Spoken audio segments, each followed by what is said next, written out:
Hello. Hi, Hello. Robin. Hi. You're Uh, on with Anne Catherine Sauerberg, Thomas Foldberg, and Amelia Blichfeldt on behalf of the Ugly Wow, Stepsister. You have 15 minutes, and I'll give you a 2-minute warning in the chat. that's great. Thank you very much. Hello, everybody. Wow, what an honor, honestly. hello. I've got some questions set, but I'm just going to say, first of all, like, congratulations on the Oscar nomination. I had you in my predictions, and everyone said I was silly. But for makeup, I mean, you should have got more. It's one of my favorite films of the year. So, massive congratulations for such, I suppose, what you might call an indie horror type film that the Oscars didn't used to even look at. So it's totally deserved. So Thank you congratulations to so all much, three of you. Robin. Thank you Yeah. so much. Um, I'm the chief editor of filmotomy.com, and we run a Pandora International Film Critics. We have critics from all over the world that vote. And The Ugly Stepsister actually got nominated in six of those. It's not the Oscars, but Breakthrough Filmmaker, Breakthrough Actress, Costume Set, International Film, and Makeup. So it's a small little thing, but you were recognised by my peers. So congratulations again. Yeah. Thank you so Um, much. That's amazing. yeah, amazing work. I suppose quick question for Emily, just to start with, really, when writing a script like this, what consideration did you have in how what the makeup and the cosmetics would be required? And then, of course, how did you begin this collaboration with these two in the makeup team? When I started writing this, I thought that was out of my mind, thinking that I could debut with such an ambitious genre piece in Little Norway. Budget-wise, it's not usually something you get to do. Um, but I thought the idea in itself was so, attractive. It was both something that, I personally could really relate to. I knew I could speak to this in a way that would be fresh and exciting and hopefully moving.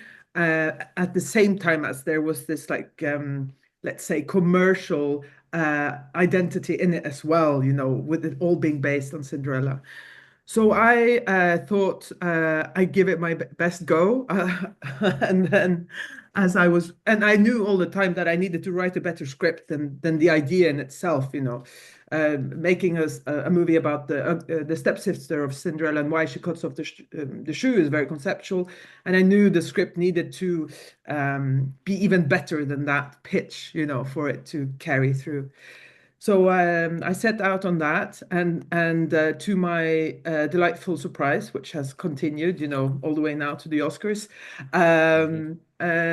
the financing of the film was a dream, um, and but still, a small budget for a very very ambitious film, and I remember fondly the first conversation I had with my VFX supervisor, Peter Yort, who does all of Lars von Trier's work, and he said, "Do you know that you're doing the hardest thing that's you can do, which is like have a character change through every scene in the movie, and the whole kind of movie rides on this." And I must admit, I hadn't really taken it in. I was just thinking I'd give it my best go, but I thought, he has a point.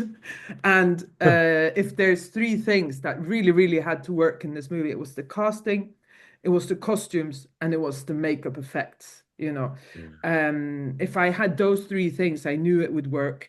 And so I was just really, really, really happy when Thomas came on board, and I really felt his apprehensiveness to my ambitions. I knew that was good, you know?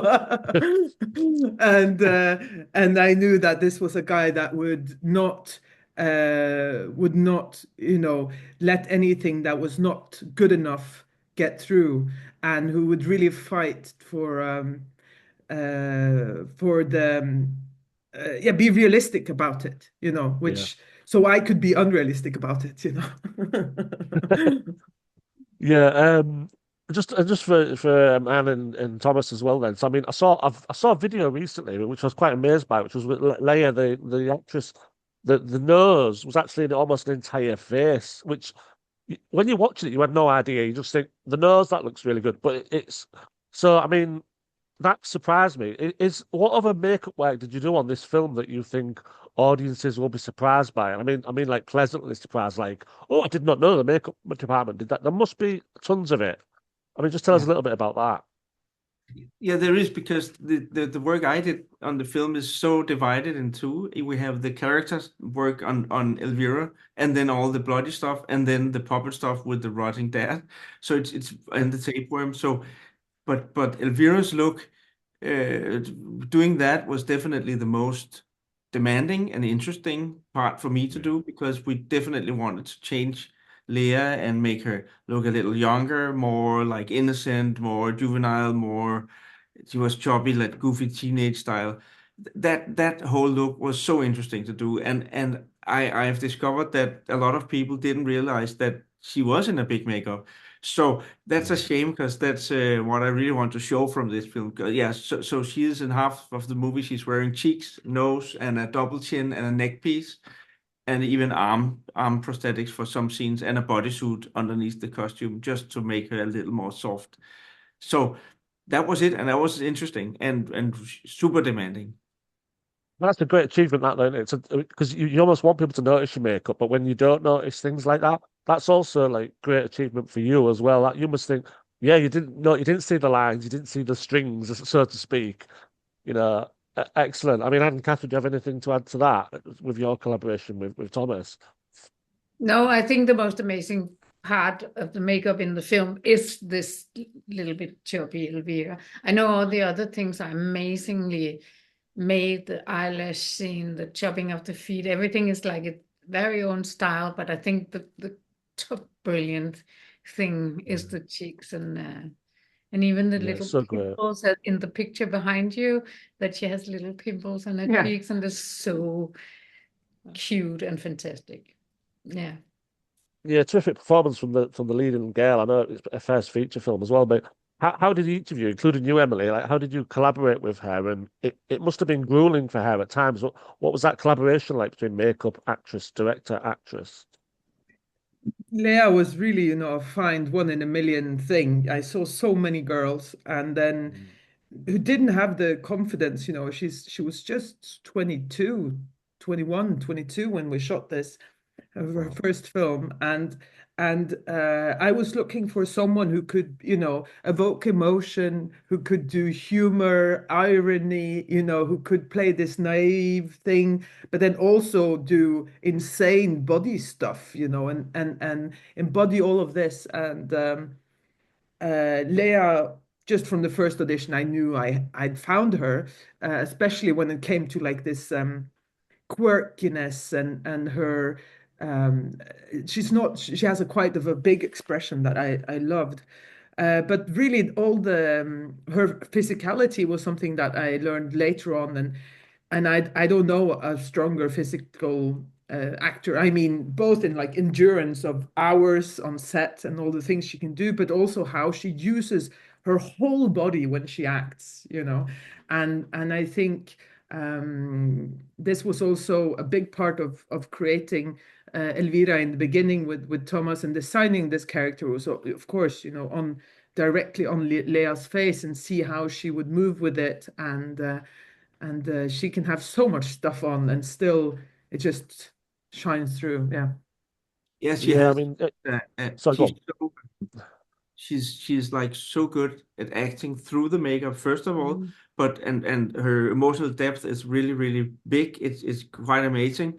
But then also for the more technical shots, like the toe cutting and the tapeworm, and that she has such a good body memory, which means that doing these things on a very limited time frame on the shooting days, because it was so pressed, everything, then it just means everything, that you have an actor that knows exactly how her body moves and how the hand does, and timing wise, and it just makes it possible, because if they don't have that ability, then stuff like this gets extremely complicated Yeah. Yeah. Yeah. And roughly how long, like, yeah, because she has to get into character, be in character at some point. But I mean, how long was she in makeup sometimes? I mean, even down to like the hair towards the end of the film where it's receding, that's not method acting. That's you guys. Yeah. She must have been sat in that chair, or however, for a long It time. did. That prep It did. work.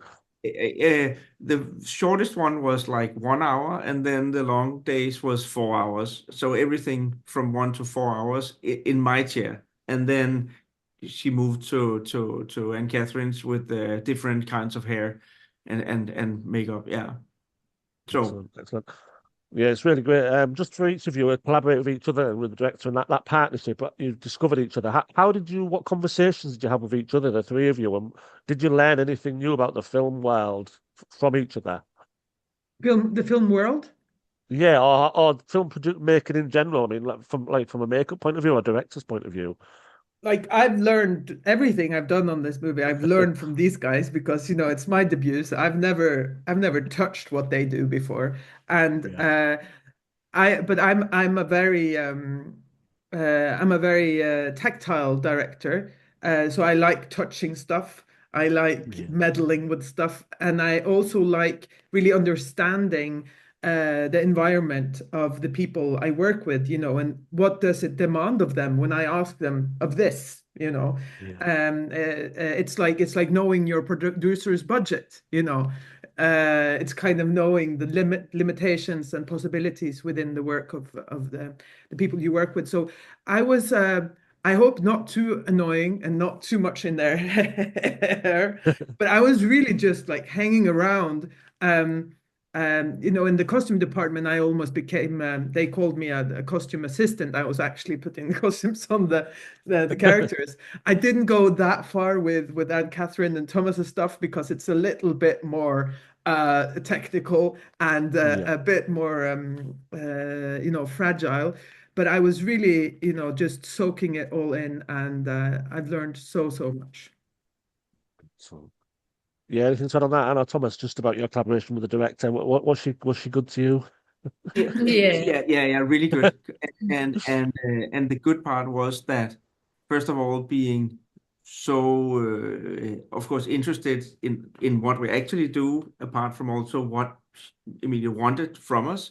Yeah. So that whole thing with a really well prepared director, but also prepare a director with so many meanings, so you could show stuff and then Emilie could easily say yes or no. Yeah. That makes it so much easier to actually do your work. I mean, I love just finding, doing stuff, of course, but with if a director is super vague about it and maybe that's good. I mean, that's really complicated, especially when we had 47 single elements in the film to do, which is quite a lot. It was 47 single things if you count everything.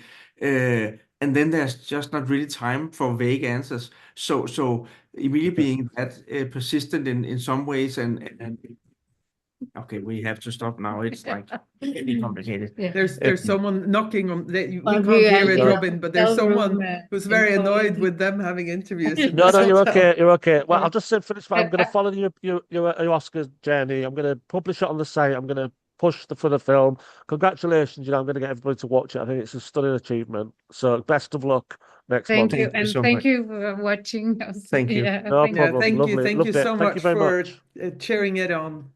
Yeah. I'll continue to do so. Thank you. Thank you. Bye. Bye bye. Bye. Bye. Bye.